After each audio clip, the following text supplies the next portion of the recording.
Good morning, ladies and gentlemen, and welcome back to the channel. If you're new, my name is Lee, aka Rollin Thunder, and today I have got a very important question for you.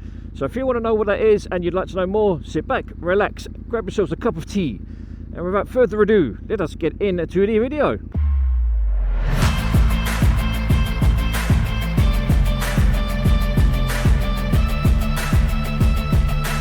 So ladies and gentlemen, how are we all doing? I hope you're doing well. As the title of the video suggests, we have got a burning question that needs to be discussed. That question is, what should I do about my motorcycle situation? I am in a unique position where I need to make my mind up as to what I'm going to do about my future and riding. As you know, I have the R1. As you know, I have my 2007 Yamaha MT-10, which unfortunately hasn't seen a lot of road miles this year because of having the R1, and also the fact that the R1 is by far and away more reliable than the Ducati could ever be.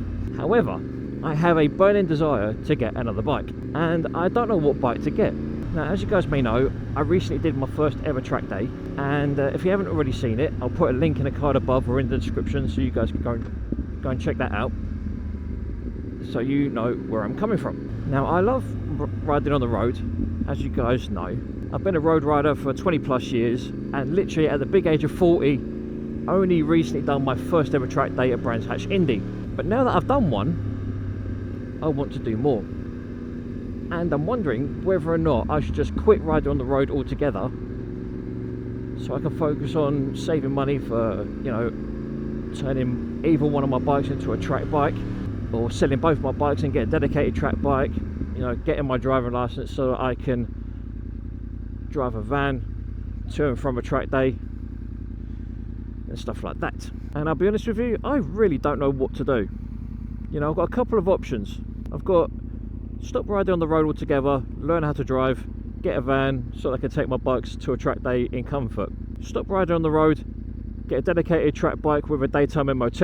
Stop riding altogether and just have my two road bikes and convert them into track bikes, or stay riding on the road and use my road bikes as track bikes and pray that I don't crash. Now, as you can see, or as you can tell, the dilemma is real, and I have absolutely no idea what to do. So I'm reaching out to you lovely people to get your opinion and thoughts and feedback as to what you would do should you be me. Sell my road bikes for one dedicated track bike and never ride on the road again. Ride on the road, but only ride with a daytime MOT using a track bike. Ride on the road and just convert my road bikes into track bikes, or leave my road bikes in road trim and just take them to the track as they are and pray that I don't crash them. And it's not only just the bikes I've got a problem, well, not a problem, but got a question that needs solving. It's also the gear as well. Now, as you guys know, I bought a cheap one-piece suit on eBay, and it done the job. Don't get me wrong, it done the job and it did it well. But now I'm in a position where, do I want to get a new one-piece suit for myself, stick with what I've got and just enjoy my track days and don't worry about going too mad and stuff? Or do I start saving the money and investing in some proper track gear that is only suited to the track and will never ever see the light of day on the street? This is all part of the bigger question of, should I sell one or both of my bikes to fuel my habit, which I now have for track days? Sausages. Two little doggies. And don't get me wrong, yes, okay, track riding is by far and away going to be safer than riding on the street. You know, I'm completely not clueless to that. I know that street riding has its, you know, dangers and its risks and stuff like that, just like anything you do in life. But I just don't know if I can justify stopping riding on the road altogether or not. I love my road bikes, don't get me wrong. It's not so much the bikes themselves or what I'm doing, it's other people. You know, there's pedestrians, there's other road users, there's cyclists, there's people with dogs, there's, you know, people with buggies. There's a lot of different attributes to street riding which needs careful consideration when doing it. Do you know what I mean? And I just don't know what to do. You know, and people keep telling me that I need to sell the Ducati because I don't use it. And from a financial point of view, yes, they have a point. But from a emotional standpoint, I don't want to get rid of it. You know, I'm so invested in the Ducati, and I'm so emotionally attached to it. It's like selling, you know, selling me mother. God rest her soul. But do you know what I mean? It's like when people have something they're so invested in. I mean, emotionally, financially, spiritually. It's like, as you guys know, the Ducati was the bike that I've had the longest. It was the most powerful bike up until the R1, and the 1098 was what started the channel, like properly kicked it off, shall we say. And if I'm honest with you, I'm just too attached to get rid of it. I really am. So I'm looking for other avenues in terms of what I can do to justify one thing or the other. And I don't want to get rid of either of my bikes. Do you know what I mean? I've always said, you know, I've said to myself, I've said to the missus, I'm not getting rid of either bikes if I can help it. And after riding that MT-10, I've really got a massive itch to get another bike. And I know it's probably going to be one of the worst financial decisions I'll ever make in terms of getting another bike, because there'll be another lot of insurance to pay, another lot of road tax to pay, you know, and then there's a servicing costs and whatever else that gets entailed with having a third bike, or even a brand new bike for that matter. But I just can't help myself. After doing the track day and finding out that this bike is far more capable than I could ever be, and also finding out after riding that MT-10, it's like, ooh, I like this a lot. And if you haven't seen that video, I shall put a link or a card above so you can go and watch that video. And I think you'll agree when you watch it that I think I enjoyed riding the MT-10 a bit too much. And the up and down quick shifter on that bike is absolutely amazing. I even said in that video that I think I need to get myself a quick shifter, whether it be for this bike or a different bike or whatever at some point in the near future. Like I said, ladies and gents, I just don't know what to do. And this is why I need your help. If you were me in my position, what would you do? Would you keep your road bikes? Would you get rid of your road bikes? Would you keep your road bikes and buy a third bike? Or would you turn your road bikes into track bikes and then get a third bike? Would you sell one or both of your road bikes to get a track bike and then not ride on the road at all? You know, what would you do in that situation? I'm my own worst enemy when it comes to making decisions when it comes to bikes. I don't want to get rid of either of my bikes, but as you can imagine, with not having a lot of space to keep them, and at the moment obviously where we're living, we've got, you know, the dog to worry about, where Gunnar has to have a big crate to go in at night time. We've got the Ducati in the living room, and that was Anchorman that just went past me. That's Andy, whee! And yeah, it's just literally a case of I just don't know what to do anymore. I'm such an indecisive person when it comes to bikes. There's so many things I want, so many things I want to do. It's like I was talking to a guy on Instagram last night. It's a guy called Synergist, or his real name's Brandon, I think. And we were discussing what he's done to his R6, where he's put ceramic bearings in the wheels. He's got Galfa wavy discs. He's got the Brembo GP RX calipers, dry brake connectors on the brake lines. I don't know where he got them from, mind you, but it's just he's got a very nice, you know, professional looking setup for his bike. It's stuff like that which is kind of making me want to do what I'm thinking about doing. It's different for everyone, do you know what I mean? It's like you've got guys in America who have got a lot of expendable income. You've got guys over here that have got a lot of dispensable income. And then you have me with a very modest income and nothing that's disposable. I know they say you should live within your means, but I just can't help myself. And that is a nice looking car, but those headlights are fucking awful. I just don't know what to do.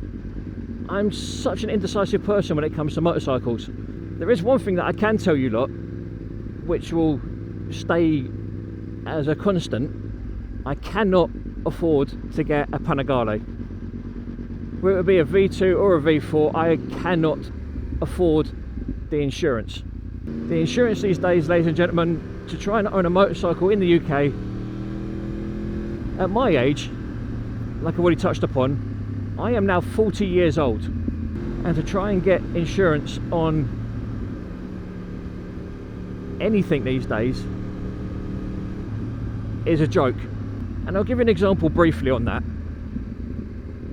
I did an insurance quote on Go Compare for 3 different bikes. It was a 2018 Ducati Panigale V2.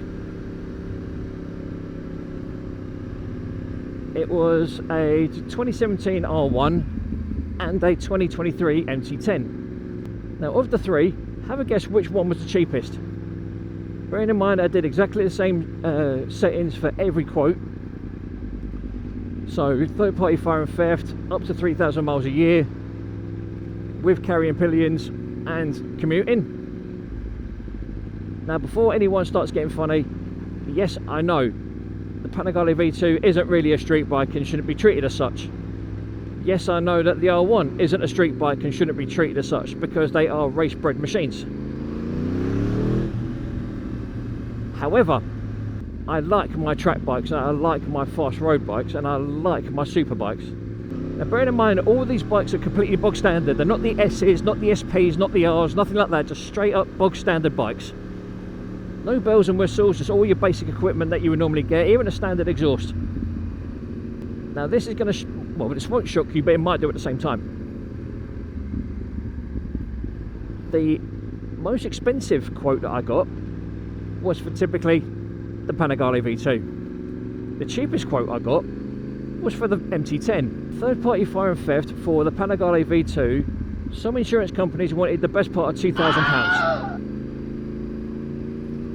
The R1, most insurance companies wanted around between £1,000 to £1,500. And the MT-10, bearing in mind, like I said, it's a 2023 plate MT-10, completely standard, no bells and whistles, no upgrades, no exhaust, nothing like that, completely standard. I was getting insurance quotes for it for £600 a year.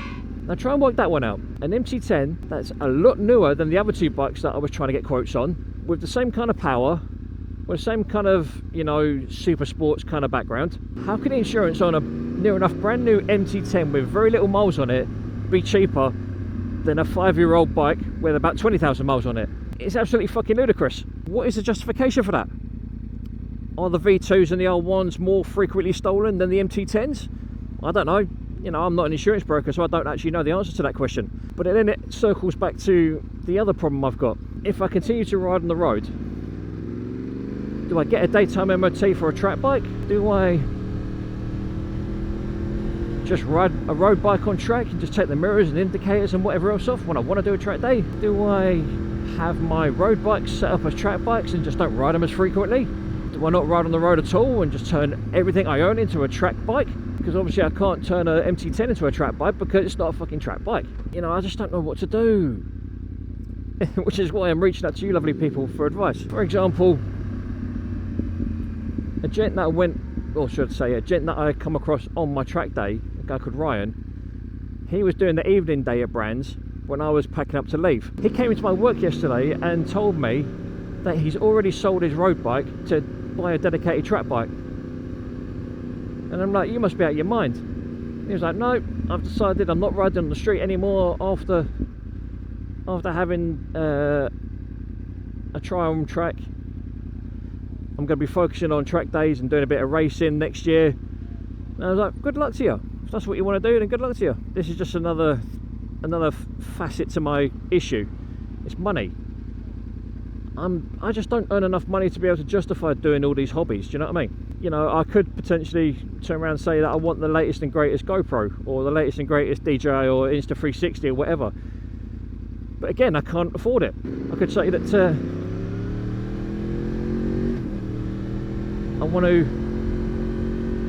solely focus on riding on track and basically do away with riding on road altogether. I mean, yeah, that will save me a hell of a lot in insurance, but every time I want to go on track, I've got to get the bike there, I've got to do the track day, and then I've got to get the bastard thing home. And without a driving licence, that's a bit of a tricky one. All this and more I'm hoping to figure out and resolve by the new year. I can't say that I will resolve it all by the new year, but you know, we can hope. I mean, I'd love nothing more than to be able to have, you know, the R1 as a track bike stroke race bike, have Ducati as a track bike stroke race bike, and have a dedicated out and out road bike like the MT-10. But there's a couple of factors I need to take into consideration. One is space, 2 is money, and 3 insurance. And trying to do these financial gymnastics, it's difficult for me right now. As much as I'd love to say, you know, I've got £15,000 worth of disposable income that I can use, that I can, you know, buy a second-hand MT-10, whether it be a new one or an older one, and be able to afford the insurance outright and afford to turn one of my road bikes into a track bike. You know, that's one way around it, but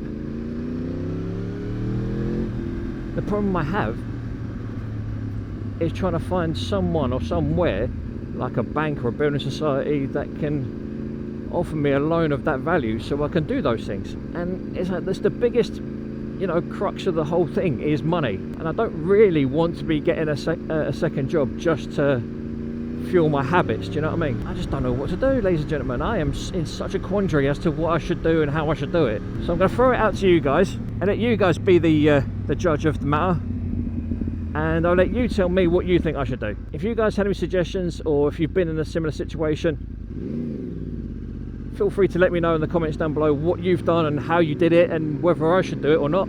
I don't know what to do. I'm not in a huge rush, so it's not like I have to make a decision right now, but the more suggestions, the more ideas that I have, the better I'll be in terms of the decision that I make. But yeah, I just don't know what to do, ladies and gents. So like I've already said, I will throw this question, problem, issue out to the floor, and I'll let you guys let me know what you would do in my situation, and if you have any suggestions. And as always, ladies and gentlemen, I thank you very, very much for sticking around till the end of the video. I hope you got something out of it, and if you've got any questions about the gear I use, or the bikes that I ride, or the bikes that I've ridden, feel free to let me know in the comments box down below, and I will do my best to get back to you as quickly as I possibly can. But for now, ladies and gentlemen, boys and girls, you have been awesome. I have been Lee, aka Rollin Thunder, saying look after yourselves, look after each other, stay safe on the road, be aware of COVID-19, be safe, be happy, and as always, ladies and gentlemen, boys and girls, adios.